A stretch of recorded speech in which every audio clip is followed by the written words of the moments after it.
So I finally made it to A Memory of Light. It's the final book in the Wheel of Time series, and it kicks off with a 69-page introduction, which is how I know that large chunks of this book were surely written by Robert Jordan. And that really excites me. Although I've really enjoyed Sanderson's work, Robert Jordan was the person that sold me on this world, got me really excited about it, and built the vast majority of it. So to know for a fact that he definitely had written large parts of this last book, and I know he did write parts of the previous two as well, is just exciting for me. It feels like not nostalgic, but satisfactory. It feels gratifying. It feels like it's a whole story and very wholesome, the fact that he has finished a lot of this. And right off the bat in the introduction, we get a really interesting thing. So it's mentioned that there's 8 corners of the world, and it's just thrown into a small passage. I might even think it's like a part of a prophecy, which we tend to get like at the very start of books, at the very end, parts of the Carinthian cycle, etc. The 8 corners of the world, what could that mean? So I was thinking maybe it means like the 4 corners of Telramriod, if Telramriod were to have corners, and the corner of the world that we have now. Or maybe it's something I just don't know about or haven't noticed yet. But what an interesting way to start the book. Another really cool part of the introduction is we see a rebel leader who was planning on attacking Andor at some point, essentially be abandoned by his men. The call of the final battle supersedes all ties, all oaths, and all plans that anybody had. And there's something very romantic and poetic about these types of passages and paragraphs that we've been getting. And we've been getting them for a couple of books now. It really reminds me of the introduction where we got the farmer, and the farmer sees somebody else, another farmer, go past and say, hey, we're heading in this direction. And he decides that, you know, probably we should go in that direction as well. It's kind of like the migration of geese or the migration of any animal. Everybody knows inside them that the final battle's coming and they need to go and be a part of it and fight for humanity. And it's just awesome. Like I said, it feels quite romantic to read that in a strange way. And then we move to this gruesome town, and this town is in the shadow of Shire Gul. Nobody seems to know about it except for those who are raised there and those unfortunate enough to be finding themselves there, most likely in dark and dire situations. And we get the Sama Nasia, I'm gonna guess at the pronunciation there, and they're called the Eye Blinders. Now we finally have an answer from the end of the last book as to who these kind of Aiel dressed, red veiled, with sharpened teeth, scary characters are, and it turns out they are these people. They seem to be able to channel, they seem very scary, and they seem to all be living in the town next to Shire Gul, which is already a terrifying place. And then if you throw those people in there as well, then, wow, must have been just an awful place to live. So this town, we discover, is inhabited by Issam, and Issam grew up there. And it seems like a gruesome place to grow up. I personally would like to hear a lot more about this town. Maybe how Issam grew up there, what life was like there. Was it a normal town before, I don't know, the Dark One was locked up there? Tell me more. It's such an interesting idea, and I feel like a lot of stories could come from there. We also discover that Issam and Luke are one person. And I say discover, we kind of already knew this, but we have Issam talking about it a lot more openly. Now, they definitely both have a big hatred of Perrin, but they also seem to be tied to the Dark One and to the wills of the Chosen, not because they want to, but just because they're going to have to. They seem to have taken that on as their role, and I could easily see them turn into the light side if the right opportunity presented itself. However, I don't think they will, because that hatred of Perrin seems to run very deep for them. We also get the first kind of taste of people being turned. I think Issam mentions they've caught another one in his meeting with the Chosen, and it seems to be that 13 of these eye blinders are able to turn somebody, or maybe it's 13 of them and 13 of the Black Ogiers as well. I'm not 100% certain, but either way, people can be turned, and it normally takes about 13 people, maybe it's men and women together, and that is absolutely terrifying. Once we leave there, we actually join a few different storylines, and we get one of the Wise Ones speaking with Avina. Now, Avina has shared what she saw in Ruidin. It's such an incredible scene, and we talked about a lot in the comments of my last video, which Ruidin visit was more impactful, and this one was, definitely extremely impactful. And the wise ones really come up with a game plan and a plan to circumnavigate and get around that immediately. These wise ones are so aptly named. I don't think there is a group that are as wise as those named the wise ones. They just seem to always have a handle on their emotions and be able to deal with things in such a logical way. So their game plan is just to be involved in whatever Rand has planned for everybody else. And that does happen, but we'll get into that in a moment. So yeah, great plan. Is it going to work? I don't know, but I love the plan. And then we get more meetings with the Forsaken. And I have to say, there is somebody in the comments called Elan Morin Tenderoni. And this is the first time, I believe, I find out that Moradin, that was his like original name. I was under the impression, Elan, if you're watching this, which I hope you are, that that was just your name, Elan, and then Tenderoni had something to do with chicken tenders. And I have no idea why I thought that, but yeah, I just thought I'd let you know that because I feel like you've been watching pretty much from the very start and you've been a loyal commenter. And then once I finally read that was the real name of Moradin, I was like, well, that makes so much sense. He's a Wheel of Time fan, but maybe like chicken tenders as well. I don't know, but yeah, I just thought I'd bring that up. I thought that was funny. We discover that Moradin had Lanfear killed and is back as Sindain, or I just discovered it now. Some people made me alert that it was mentioned earlier, so we know who Sindain is, the last chance. And we get Mazrim Taim officially promoted to Chosen. That's interesting. I never considered that people could be promoted to Chosen and given access to the Dark One's power, but it makes a lot of sense. So it's half right. Taim is a Forsaken now, is a Chosen now. But where is Damodred? I have no idea. He's got to be somewhere, and I don't know where he is. And then we get a great taste of what the final battle will probably be like. We have Tal Manez, who is Matt's second in command with the Band of the Red Hand. And basically it hops between his storyline and the others throughout the course of the intro. And I have a feeling that the final battle is going to be very much like this. I highly doubt we stay with one storyline for a long period of time, mainly because Sanderson doesn't really do that anyway. Unless Jordan has written a lot of the final battle, which I hope he has. But I feel like we're going to be hopping around anyway. Talmanes, he hops in and out of the storyline non-stop. It's breakneck pace. And it really punctuates the other storylines with what he is doing. And I think it's just a great introduction to the kind of action we're going to get in the final battle. So then we move on. We move on to Androl and the Black Tower. And Androl is quickly becoming someone that I really like. He doesn't have much ability when it comes to channeling, but he does have one special ability, or his talent. And that talent is to be able to open gateways that should be far outside of his range of ability.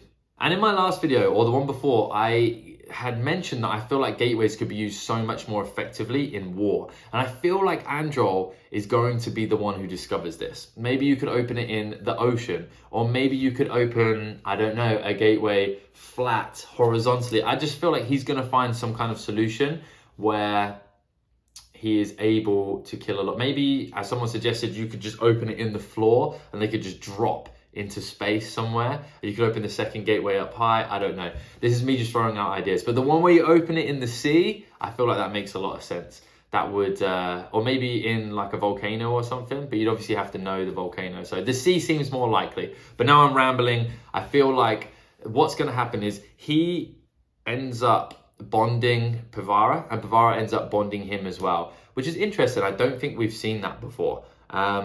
So they have this awesome connection, and they try to start a circle together, and Pavara freaks out. She can't get comfortable with the idea of giving her power away and not having control over it.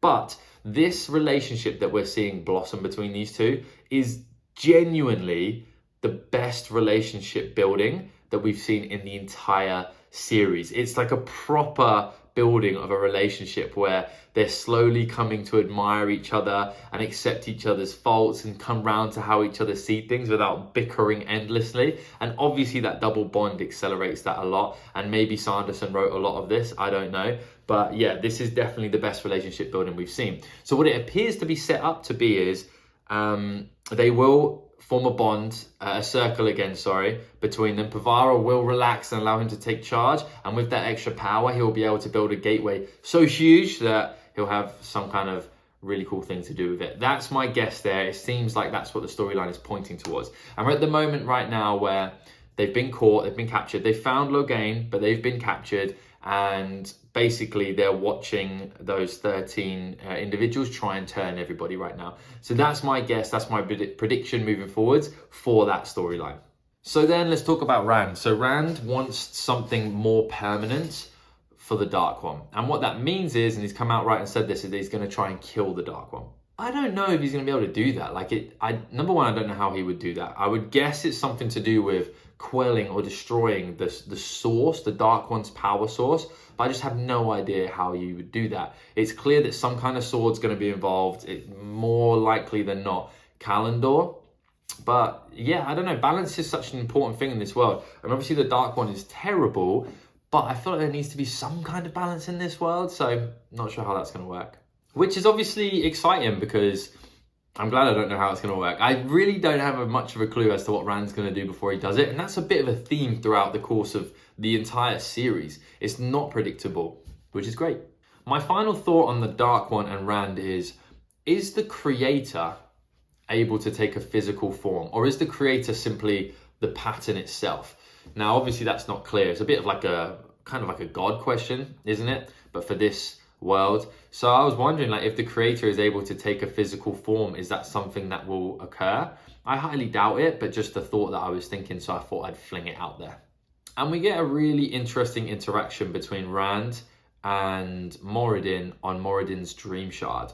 And essentially, Rand, I feel like, is at such a peaceful place with himself and so at ease with himself that he's able to really touch people with truth and honesty, because he's not really held back by his own insecurities and worries and focusing on himself. I feel like he's so at peace, he's able to just look at somebody and really analyze them and get to the core of them and try to and understand them well. And I think with this ability, he might, as I mentioned before, be able to turn one of these chosen. I might be completely wrong because they've been so evil so far, but Moradin seems like a more reasonable guy. I don't know, he just seems a bit more reasonable, even though he's done some pretty horrible stuff. But most of the horrible stuff that he seems to have done has been to other chosen. But then in the Dream Shard, he has those people like hanging underwater, which is pretty horrible as well. No doubt he's a horrible guy. But this Rand, I feel like, could turn somebody who we aren't expecting to the light side to help out, to understand that the Dark One's eventuality of just destroying the pattern is just no good for anybody. Do not fear the madness anymore because the madness is gone. Come over to the light side. Fingers crossed. I would love something like that to happen. And then we have the great meeting, and it's impressive to see everybody there. And we hear Rand's demands, and he has a few of them. His first demand is peace, and they find an awesome solution for the Aiel in that they're going to police everything. Everybody ends up signing it. And I don't know how long that would last, but it feels like it's good because we have some kind of solution for after the final battle if we win.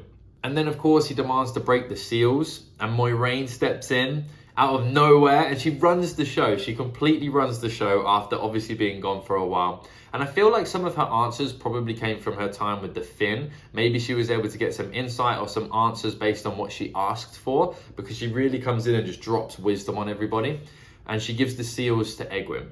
And his final demand is to run the whole of the battle. And I think that was a silly demand. I don't think he's going to have time to be able to do that anyway. And everyone seemed to agree. But the fact that it was Egwene agreeing with me to begin with made me change my mind. She's so unlikable, even though I respect her so highly for what she was able to achieve. And she really is one of the strongest characters, not just in the power, but just will and determination. She's just frustrating to read. And like when she decides something in one direction, I feel like being a contrarian and just deciding to go the other way, just based on how abrasive and frustrating she is. But the plan is set in motion, and like I said, the Aiel solution is quite clever. At the end of fantasy books especially, but at the end of any book, it's always so hard to wrap things up. And although we have so long to go before we wrap things up in this book and so many twists and turns, I really like the Aiel solution. It could have been a lot worse, and I am satisfied currently. And then the Ogiers arrive, and I was wondering, where are these Ogiers? The Great Stump has occurred, the ogres arrive in droves, and what was mentioned a few books ago when they went to the Great Stump was they were going to read some kind of book and then go somewhere else to avoid the final battle. I feel like that wasn't explained very well, probably on purpose because it's a mystery. But I feel like the Ogiers will provide some kind of answer, some kind of solution to Rand that we don't know about yet, because that's crazy. Like, how would that work? They obviously have access to some other like land, universe, dimension, something where they were going to be safe, right? Where the Dark One himself can't touch them. So yes, I feel like the Ogiers are going to have some kind of solution that they're going to pass to Rand, and maybe Rand is able to send the Dark One there, or the Dark One source is there, or something along those lines. It's not a very well-formed prediction, but the Ogiers have answers, basically. And then we are going to war. It's not quite the final battle. I still have like 300 and something pages before we get anywhere close to that. But I feel like the battles are beginning. We have 4 main fronts that we're fighting on. And we've gotten out of trouble with Iturralde, we've gotten out of trouble with Talmanes, and we finally get Lan out of trouble at the Gap as well. Who is going to be the first person to not get out of trouble? Who's going to be the first to be our big, heavy loss from our main characters? I just don't know. I can't make a prediction right now. I definitely will before the final battle, go into deep predictions as to what I think is going to happen there. But the pieces are too far scattered right now. But I know it's going to be heart-wrenching regardless of who it is. So we have our great captains. We have Angomar, Bashir, Iturralde, and Gareth Bryan. And there's one I would like to throw in there is Matt Cawthon. We also have him as well. And the Horn was mentioned. I feel like we're going to get some kind of mad dash. I think Matt's storyline is going to be him trying to get to the Horn to be able to blow the Horn. I feel like maybe it gets taken by the Dark Friends. Maybe he has to battle Padan Fain. That would be a nice full circle because they had history with that Horn as well. Maybe he'll have to battle Damodred. Maybe he'll have to battle one of the Forsaken. I don't know, but he's going to have to fight somebody to get that Horn to be able to blow it, because that's going to be a big turning point in the battle, I believe. We also get an awesome section where Lan doesn't want to retreat from the land that is Malkier, and he is hit with an awesome line. And it comes from Angomar, who is probably the captain that we know, the great captain that we know the least about. And he hits him with the duty is heavier than a mountain line. And it hits home. It's not often we see Lan out-wisdomed by somebody else. But it happens. It hits home. And Lan realizes that he's going to have to abandon Malkier again. But it won't be the end. I think, they might be in dire straits when someone else wins on their front and comes to reinforce them, and then they take the land of Malkier again. By the end, if we win the last battle, Malkier will be alive still, or again. So what happens next? Rand needs to resolve 2 storylines. He needs to resolve the Black Tower, which I don't think he will, and he also needs to resolve the Seanchan. I think he's going to go to the Seanchan and try and resolve that first, even though that's a very sticky situation. So what I think happens is Rand's meeting with Tuon probably goes really poorly. Matt probably isn't able to influence it. And then Egonin or Leowyn, same person, 2 names, she gives the information to Egwene about the Soul Dam being able to channel. And I still think that is so instrumental. That is going to be what breaks the Seanchan a little and brings them over to our side. But I still stand true that the only thing that will stop the Seanchan from being reckless and being too powerful and too much of a force, either during the last battle or after the last battle for the rest of our nations, is we have to get rid of the Adem. I just don't know how to do that, but maybe Elaine seems to have some very strong abilities with Terangriel. Maybe she can destroy them, I don't know. I'm just hoping the Adem get rid of, because I just don't see a satisfying future with the Adem. It's just the Seanchan will eventually win if they're able to use that. And I have no idea how that Seanchan storyline is going to end. It's such a well-shrouded storyline and shrouded in mystery, because Tuon, who is the linchpin of the Seanchan, has such strong plot armor by being married to Matt. Without that, I would just say maybe they tell the Seanchan that, the Soldams can channel, she gets overthrown or leashed herself, and then they decide leashes should be gotten rid of or something along those lines. But that just can't happen, because Matt is in love with the daughter of the 9 Moons, or the Empress now. So yeah, great writing, because I've got no clue what's going to happen there. And then we end, or I say we end, I finish reading at Andor's stand in the woods, and we see the power of the dragons, and we actually get some wisdom from Bridget, and she just says, like, this is, war has changed, nothing's going to happen the same moving forwards. Any one man with a cannon can take out an army. And Elaine says, don't you see, there's going to be no more war because of this. Kind of like our idea with nuclear weapons now. But, you know, it's never that simple, and humans are greedy and violent creatures. But it's interesting to watch them have that conversation. One thing that's been great about this section so far is just seeing the combinations. We see people from every single nation coming together to battle. And that's quite a common theme in fantasy. You know, we get bitter rivals and we bring them together and they all stand together, unity, woohoo. But the reason why it feels different here is because it's been such a long epic. We have done so much with these nations. They're not just nations that we've explored briefly. We've lived with them, we've laughed with them, we've seen them have traitors, we've seen them destroyed from within by the Forsaken, we've seen them go to war, lose kings and queens, gain kings and queens. We've seen some nations destroyed, we've seen some risen from the ashes. We've seen so much, and we're so deeply involved in this storyline that even the mention of a couple of different nations together sparks so many memories from the story so far, that although I'm just in the building phase of this book, it has been really beautiful to see that. And it's an appreciation that can only come from the hard work of such a long, enchanting and detailed story that I haven't managed to find anywhere else. So I'm already really enjoying it. I'm already nostalgic about finishing this book as well. I don't know if you can tell, but I'm kind of looking forward to it, but it's going to be so bittersweet. So what do we have to come? We have a lot. We obviously have the solution with the Sean-Chan. We also have the solution with the Black Tower, but more importantly, the Dark One himself and the horrors, despairs, surprises, and evil that is to come. By no means do I think the Dark One has played any of his best cards yet. I think we're going to be introduced to some things that are really going to stack the odds in the favor of the Dark One outside of the millions of Trollocs. And I did have a thought, where on earth are those Trollocs coming from? Somebody, if you know, let me know, unless it's a spoiler. Where are they coming from? What lands do they inhabit? How are they made? Are they coming from... I don't know. I really don't know. I was thinking about it. I was like, where on earth are they hiding these millions of Trollocs? But anyway, so I think the Dark One has so much to still lay down on the table. And I think that our team, our side, is going to have a lot to lay down as well that they haven't quite discovered yet. And to see them all united together, it's going to be beautiful. It's going to be wonderful. It's going to be horrific. It's going to be beautiful, sad, happy, and everything in between. And I'm here for it. And I still have it all to come, which is so exciting. So I do have a question for you. Of the 4 great captains, now disregard where they're going and who they're fighting, because you've probably finished the book, so you probably have some insight that I don't. But out of Iturralde, Angomar, Bashir, and Brian, if you just had to choose one to serve under, one to head into battle against Trollocs, for example, with equal force, you're just one soldier in their force, who would you go with and why? For me, I would go with Iturralde. I really like Gareth Bryan.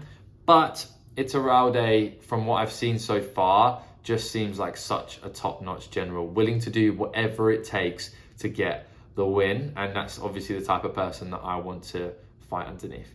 But I'd love to hear your opinions. Outside of that, as always, please like and subscribe. Let's jump into the next book. Thank you for watching.